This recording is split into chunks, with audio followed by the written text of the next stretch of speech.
ગુજરાતના આરોગ્ય વિભાગ દ્વારા આજે સચિવાલય ખાતે ઉચ્ચ અધિકારીઓ સાથે ચાંદીપુરા વાયરસના દર્દીઓના શ્રેષ્ઠમાં શ્રેષ્ઠ સારવાર આપી શકે એ માટેની મિટિંગ કરવામાં આવી હતી.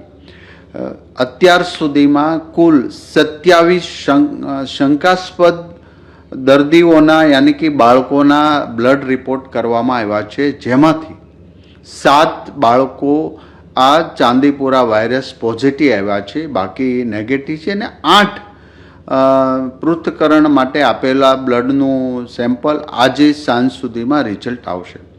7 બાળકોમાંથી 3 બાળકોના દુઃખદ મોત થયા છે, જે ચાંદીપુરા વાયરસથી જ એમનું અવસાન થયેલું છે. બાકીના 4 પેશન્ટને 2 ગાંધીનગર અને બાકી વડનગર હોસ્પિટલોની અંદર એને શ્રેષ્ઠ સારવાર આપી રહ્યા છે. હવે પછી અને પહેલાં ક્યારે પણ માખી ન હોય અને જે વિસ્તારમાં પેશન્ટ મળ્યું છે એ વિસ્તારમાં તો અમારી ટીમ દરેક ક્ષેત્રે પર એમનું દવા છંટકાવથી લઈ અને બધું જ જે આગોતરું આયોજન હોય કરી દેવામાં આવ્યું છે. 2024માં 61 સ્થળ પરથી આ ચાંદીપુરા વાયરસના બાળકો દાખલ કરવામાં આવ્યા હતા. એ 61 સ્થળ પર પણ ટીમ જઈ દવાનો છંટકાવ અને જાગૃતતા કરવામાં આવી.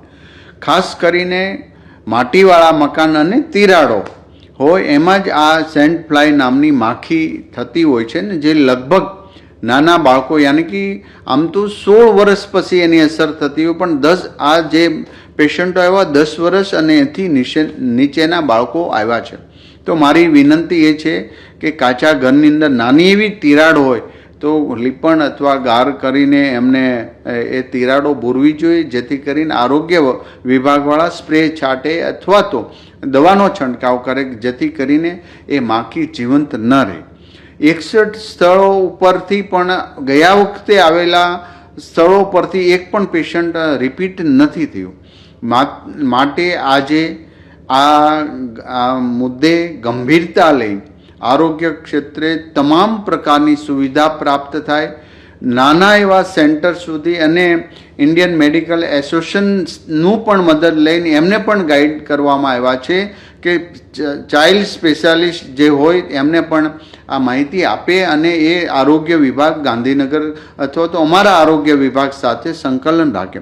અત્યારે જે પેશન્ટ છે એની સારવાર ચાલી રહી છે, તો આની કોઈ સ્પેશિયલ દવા તો છે જ નહીં, પણ સિમ્ટમ્સના આધારે અમે બાળકોની સારવાર કરી રહ્યા છીએ.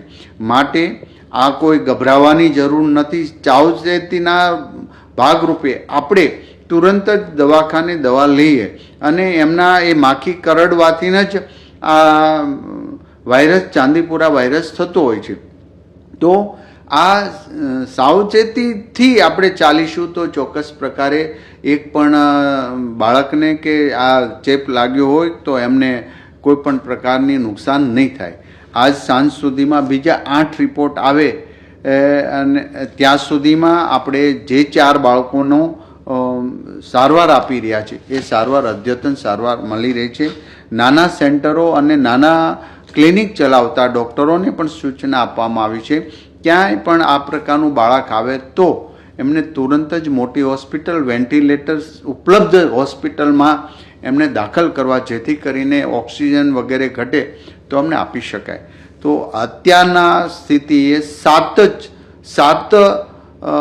બાળકોની એની અસર છે, એમાં 3ના કરુણ મોત થયા છે, બાકી 4ની અમે ટ્રીટમેન્ટ આપી રહ્યા છીએ. આવનારા સમયમાં હજી જ્યાં જ્યાં જરૂર પડે ત્યાં અમારી ટીમ સજ્જ છે. કોઈપણ ક્ષેત્રને પહોંચી વળવા માટે દવા છંટકાવ માટેનો બધો જ પુરવઠો દરેક સેન્ટર અમારા સેન્ટર પર ઉપલબ્ધ છે. જ્યાં જરૂર પડે ત્યાં એ દવા પહોંચી જશે, છંટકાવ પણ પહોંચી જશે, જેથી કરીને આ માખી કરડવાથી અન્ય બાળકને ચાંદીપુરા વાયરસ ન થાય.